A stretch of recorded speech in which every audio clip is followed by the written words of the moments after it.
Assalamualaikum warahmatullahi wabarakatuh. Selamat datang di channel saya, Farid Sustian. Dan kali ini saya akan membahas mengenai bagaimana cara pelaporan SPT tahunan, khususnya bagi karyawan yang menggunakan e-filing, yang apabila sudah mendapatkan bukti potongnya ya, baik itu A1 maupun A2, namun ternyata di situ di bukti potongnya A1 ini atau A2 ini, itu ternyata lebih bayar atau kurang bayar.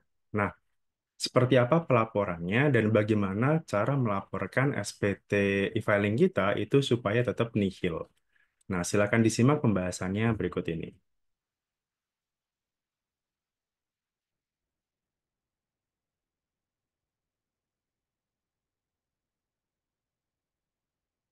Oke, jadi untuk tahun pajak 2024, pelaporan SPT tahunan ya, untuk khususnya untuk karyawan, itu masih menggunakan di DJP online, jadi belum menggunakan Quartex. Jadi mungkin nanti tahun depan ya, di tahun pajak 2025 yang nanti lapornya di 2026 itu mungkin baru akan menggunakan Cortex. Tapi untuk yang tahun 2024 ini kita masih menggunakan yang DJP online. Nah, seperti biasa kita lapor, kita login dulu menggunakan, kalau sekarang menggunakan NIK ya, menggunakan bukan menggunakan NPWP yang 15 digit lagi, tapi sekarang kalau mau login ke DJP online itu kita menggunakan nomor KTP kita.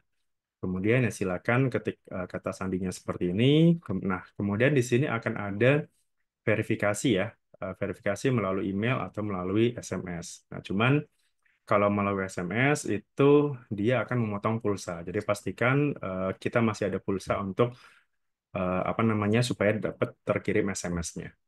Nah, kemudian seperti biasa, kalau sudah akan muncul kalau lewat email ya akan muncul kode verifikasi ini.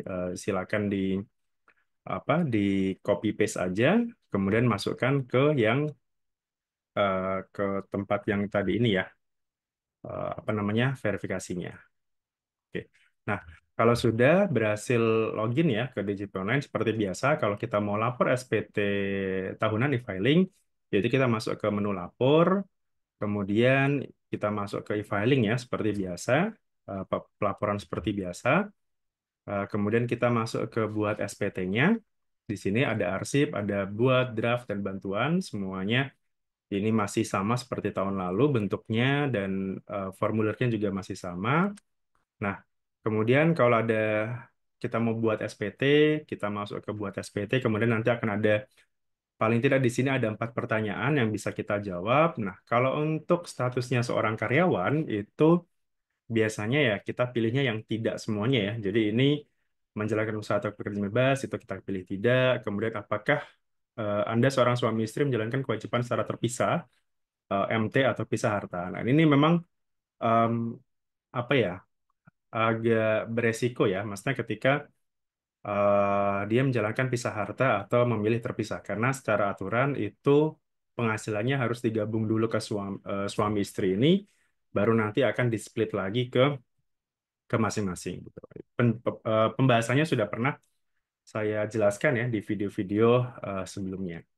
Kemudian ini penghasilan brutonya selama setahun kurang dari 60 juta atau tidak. Nah, saya selalu menyarankan ketika seorang karyawan atau PNS atau TNI, Polri, ASN, walaupun dia penghasilannya itu kurang dari 60 juta, sebaiknya tetap pilih yang 1770S gitu ya, jangan yang SS. Kenapa? Karena ketika kita pilih yang SS itu validasi datanya itu tidak terlalu banyak gitu ya gitu. Jadi ketika nanti misalkan ada program-program katakanlah tax amnesty atau mungkin pengungkapan sukarela atau apapun gitu ya, eh, validasi harta itu tidak terlalu bisa kita gunakan gitu. Makanya saya selalu menyarankan minimal gunakan yang 1770S supaya paling tidak rincian harta kita ini harus ada gitu ya.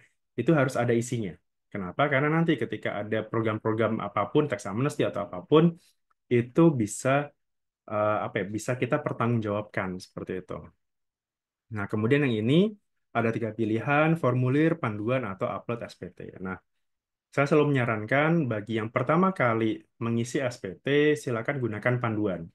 Dan nanti di Cortex tahun depan berarti itu juga bentuk pengisiannya sama seperti hampir mirip seperti panduan ya gitu. Jadi ada panduan-panduan, ada pertanyaan-pertanyaannya, baru setelah itu kita pilih ya atau tidak gitu. Tapi kalau yang sudah familiar dengan bentuk SPT 1770S gitu misalkan, maka silakan pakai formulir gitu. Tapi di sini saya akan coba panduan.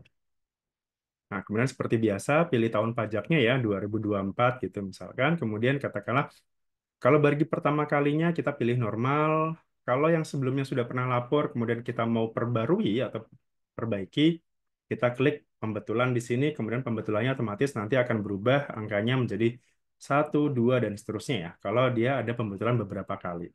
Kemudian kita pilih lanjut di sini. Nah, kemudian di sini akan ada pre-populated data ya yang disediakan oleh DJP. Ketika kita mendapatkan bukti potong gitu, maka dia otomatis akan nyambung ke e-filing kita. Walaupun mungkin em, tidak semuanya, tidak semua bukti potong gitu. Tapi paling tidak ada beberapa bukti potong yang ternyata memang sudah di pre-populatedkan di DJP. Nah, nanti di era Cortex nanti em, bukti potong ini sudah otomatis masuk sepanjang memang em, nick-nya itu sudah valid ya, sudah valid dan sudah terregistrasi di Cortex gitu, maka nanti pada saat kita mendapatkan bukti potong, maka dia otomatis akan masuk di data pre-populated bukti potong kita gitu.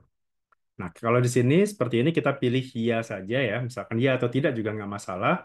Kita pilih ya saja dulu. Nah, em, kuncinya tadi kan eh, saya jelaskan video ini adalah tentang bagaimana kalau kita mendapatkan bukti potong A1 atau A2, tapi hasilnya di situ dinyatakan katakanlah lebih bayar gitu atau kurang bayar gitu ya gitu lebih bayar biasanya.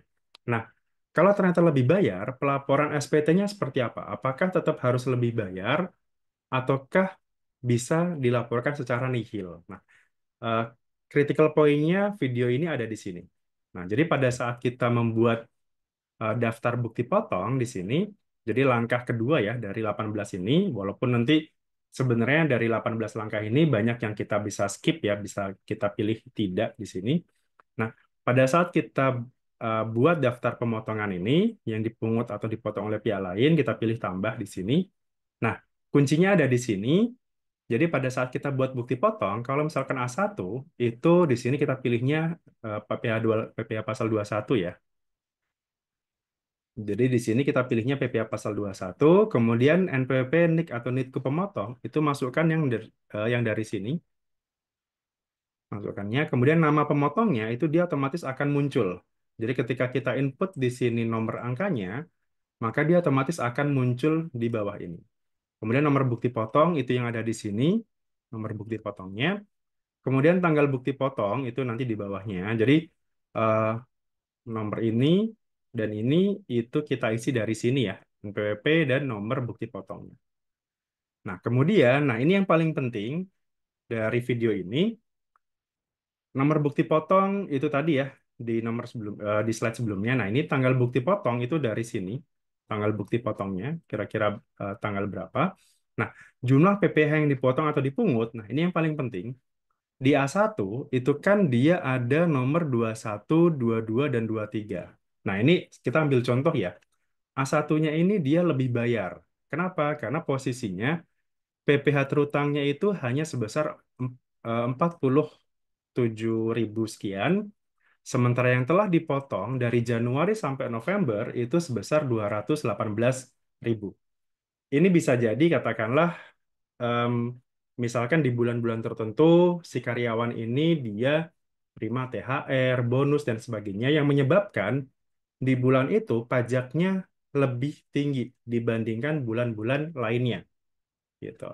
Inilah yang menyebabkan kenapa A1-nya dia itu menjadi lebih bayar. Nah, lebih bayar di sini misalkan posisi 23 ya, PP yang kurang atau lebih bayar pada masa pajak terakhir misalkan berarti kan ini 171.000. Ini dapatnya dari 47.000 ini dikurangi dengan yang telah dipotong.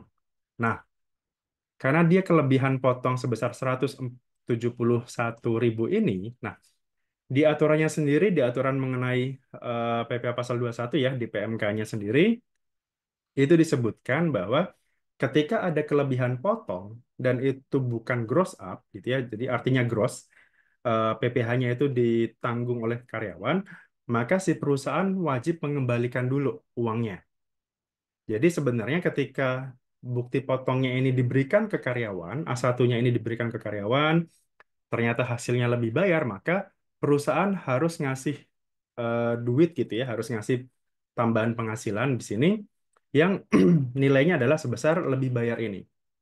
Dan bagi si perusahaan, pelaporan SPT 21-nya itu akan anggap aja LB atau akan mengurangi PPh kurang bayar karyawan-karyawan lainnya ya.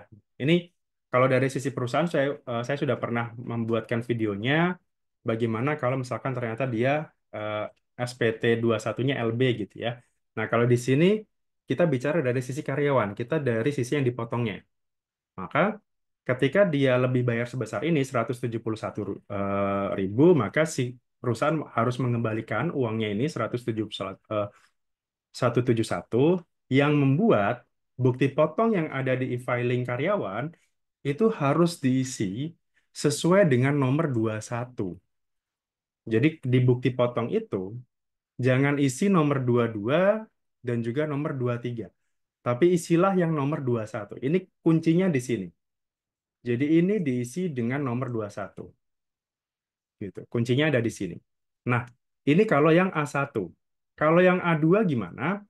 A2 eh, yang ini hampir sama ya, NPWP ini kita ambil dari em, ini yang bawahnya, yang apa di A2-nya ya. Kemudian nama pemotongnya juga otomatis muncul, nomornya ini. Nah, tanggal pemotongannya yang ini ya. Nah, kalau di A2 itu critical point-nya adalah di nomor 22. Gitu. Jadi yang kita isi di sini, yang kita isi di eh, PP yang dipotong atau dipungut untuk bukti potong A2 atau bagi para ASN, TNI, Polri, supaya tetap hasilnya nihil, itu berarti kuncinya adalah di nomor 22 ini. Jadi nomor 22 ini kita pindahkan ke sini. Bukan nomor 23, bukan nomor 24. Gitu. Jadi misalkan PPh terutanya ada 12 juta. Maka bukti potongnya itu seharusnya adalah sebesar 12 juta. Kenapa? Karena yang telah dipotong dari Januari sampai November itu sebesar 11 juta, yang kurang dibayarkan dan telah dipotong di masa Desember itu sebesar 800 ribu. Ini kan sebenarnya kurang bayar ya, seolah-olah ini kurang bayar. Tapi sebenarnya kalau kita laporkan ke e-filing itu hasilnya harusnya nihil. Jadi kalau yang perlu diingat, kalau A1 gampangnya ya, itu berarti nomor yang dipotong atau angka yang dipotong di sini adalah nomor 21. Kalau A2 itu nomornya adalah 22 gitu. Jadi biar gampang mengingatnya. Ini saja yang penting ya dari seluruh video di sini. Nah, kemudian setelah itu ketika kita sudah input bukti potongnya seperti biasa akan muncul di sini nanti. Kemudian berikutnya penghasilan neto dalam negeri sehubungan dengan pekerjaan ini ya kita sesuaikan aja. Sisanya sama seperti tahun-tahun sebelumnya gitu. Jadi kalau penghasilan neto ya kita ambil dari penghasilan neto yang ini ya, total penghasilan netonya nomor 15 berarti totalnya yang ini ya berarti ya yang 15 ini itu penghasilan neto totalnya. Kemudian kalau yang A2 itu adalah yang dari nomor em, ini ya nomor 16. Jadi kalau ini adalah ini A2, kalau yang A1 itu kita input angka neto ini sesuai dengan nomor yang 15. Ini A1 15, A2 itu 16 penghasilan neto. Sisanya ini ya kita penghasilan neto dalam negeri lainnya ini tidak perlu kita isi ya, sepanjang memang benar ya, kita tidak punya penghasilan lain-lain di luar itu. Kalau memang kita punya penghasilan lain-lain, contohnya di sini ada bunga, royalti, sewa, dan sebagainya, ya kita harus isi. Ya nanti akan menyebabkan PPh kita pasti akan kurang bayar. Tapi ya balik lagi ya, SPT tahunan itu harus diisi dengan benar, lengkap, dan jelas ya. Bukan sekedar ngincer supaya lapor nihil seperti itu. Tapi tetap harus dilaporkan sesuai dengan kondisi yang sebenarnya. Nah, kemudian kalau memang tidak ada, kita pilih tidak saja. Kemudian penghasilan dari luar negeri juga sama. Kalau memang tidak punya, berarti kita pilih tidak. Berikutnya, ini kalau ada ya, diisi pendapatannya berapa dari luar negeri.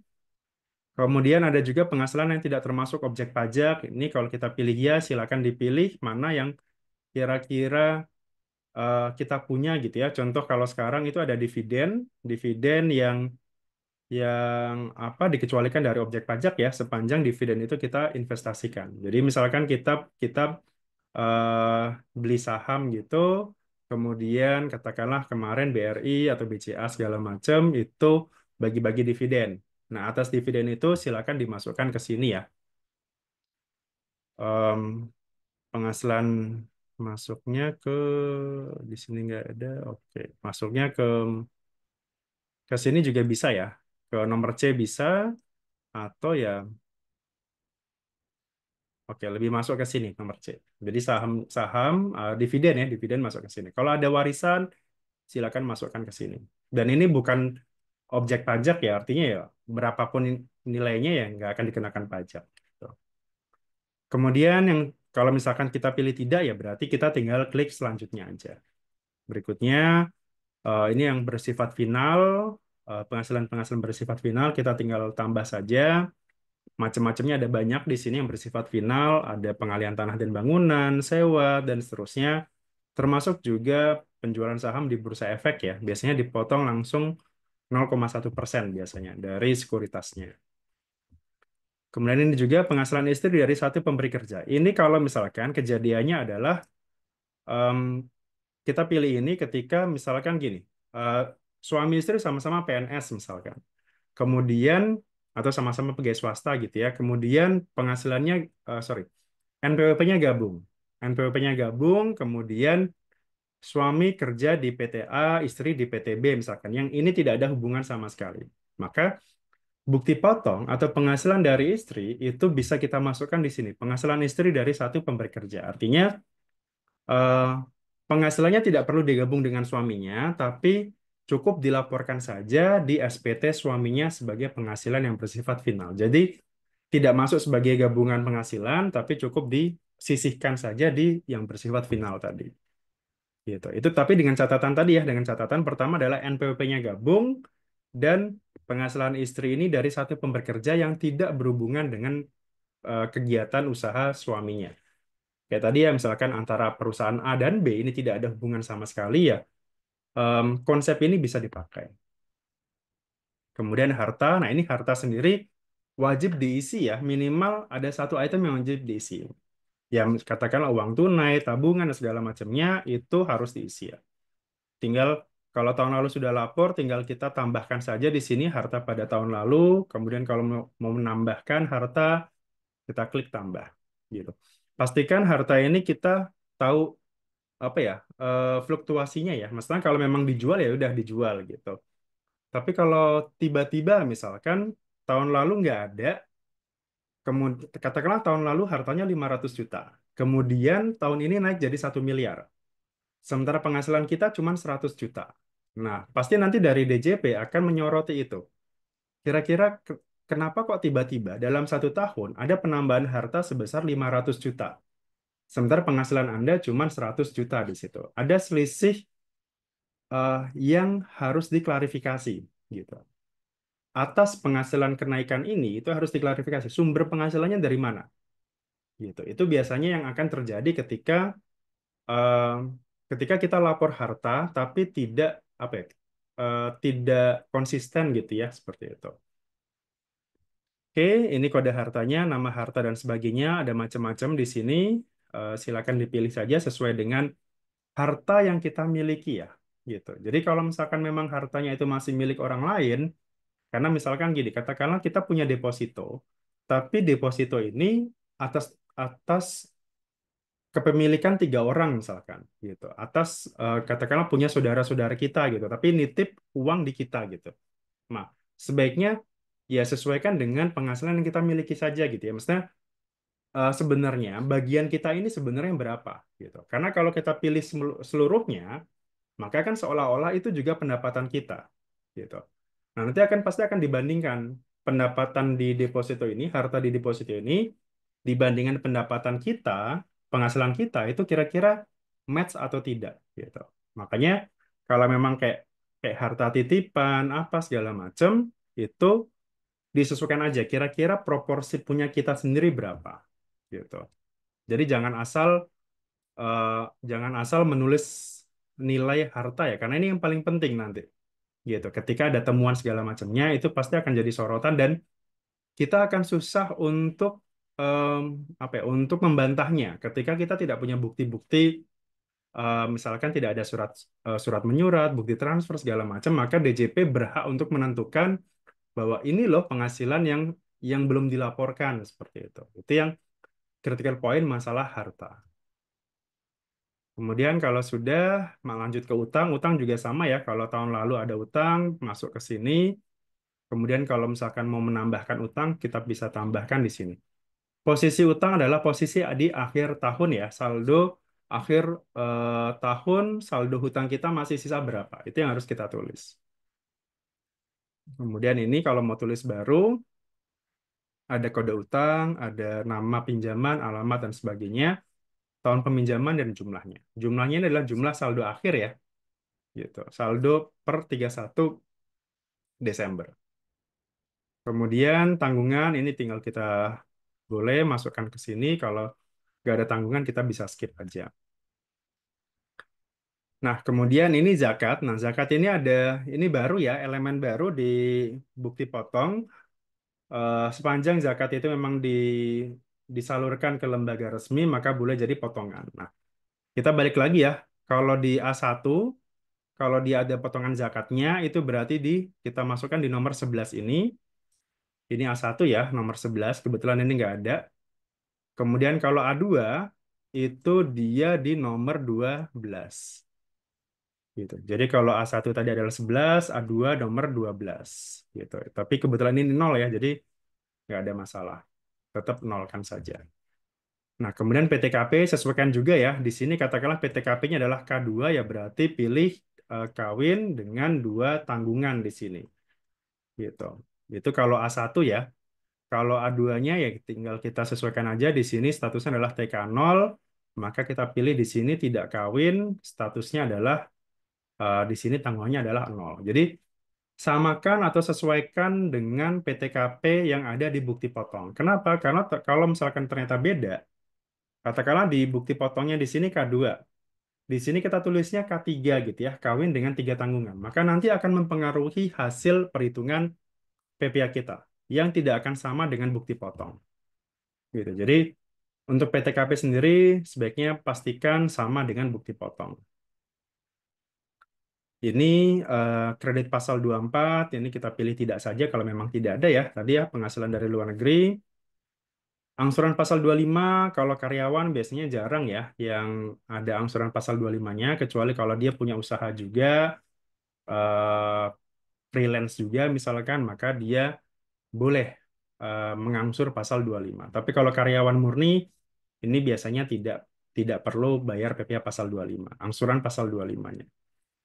Nah, ini tadi halaman ke-15 atau langkah ke-15 dari 18 ini adalah PPh perhitungannya ya, penghasilan neto dikurangi PTKP segala macam, ketemu PPh terutangnya adalah 47.250.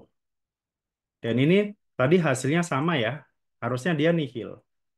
Hasilnya sama dengan mana? Dengan bukti potong yang sudah kita input tadi. Gitu. Jadi eh, pastikan hasilnya nihil dan pastikan hasilnya sama ya, PPh terutangnya di sini sama dengan bukti potong yang sudah kita input tadi.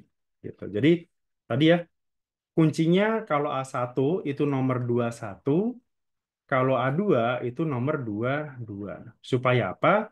Antara PPh terutang di sini dengan PPh yang telah dipotong di sini itu akan sama. Supaya hasilnya adalah nihil.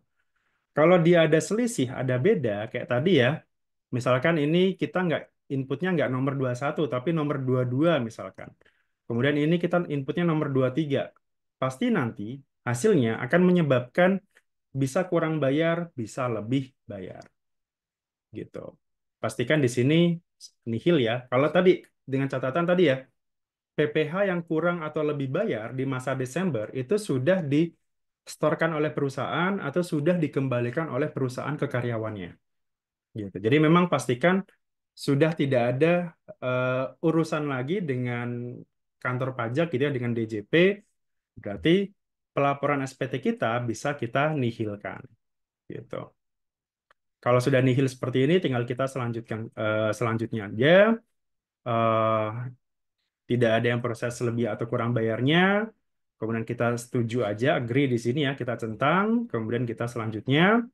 Baru setelah itu pastikan di sini statusnya adalah nihil ya. Kemudian catatannya adalah lengkap, SPT tahunan 2024 yang 1770S. Kemudian silakan ambil kode verifikasinya di sini. Gitu. Jadi sama seperti tahun lalu juga kita ambil kode verifikasi, kemudian kode tadi kita masukkan ke sini, ke kotak ini. Gitu. Untuk kode verifikasi bisa kita kirimkan via email atau via SMS ya yang terdaftar, dan sekali lagi SMS ada biaya pengirimannya. Gitu. Kalau email ya nggak perlu ya, nggak ada biaya pengiriman. Kalau sudah, pastikan masuk ke sini. Kemudian kalau memang berhasil ya, itu harusnya SPT-nya akan terima seperti ini, bukti penerimaan elektroniknya seperti ini, kemudian di situ akan muncul identitas kita, kemudian status SPT kita berapa, eh, jenis SPT-nya dan segala macam ya, seperti itu.